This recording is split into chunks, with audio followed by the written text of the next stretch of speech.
Mister, primo tempo di assoluto livello, che partita è stata?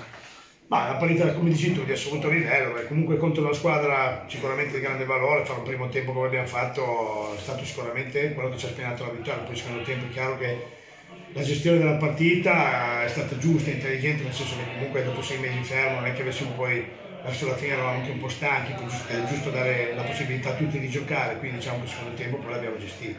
Una fase d'attacco decisiva nel primo tempo, tra l'altro centesima presenza per Alessi, quanto è importante per voi?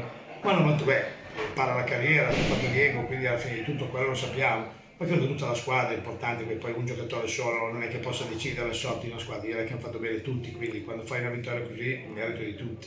E bilancio di queste prime due giornate, come cambia alla luce dei risultati, diciamo, le dinamiche nel girone? Ma è chiaro che sono partite tutte a giocare, perché non c'è la possibilità di sapere come durante l'anno, domenica per domenica. Qui stiamo giocando dopo 6 mesi che siamo stati fermi, con le mascherine, con i tamponi, insomma è un po' una cosa tutta un po' diversa dal solito. Ne prendiamo atto, stiamo giocando, abbiamo fatto 4 punti in 2 partite contro 2 ottime squadre e siamo contenti, andiamo avanti, ma credo che oggi deve essere rimarcata la prestazione dei ragazzi, tutti quanti veramente molto bravi.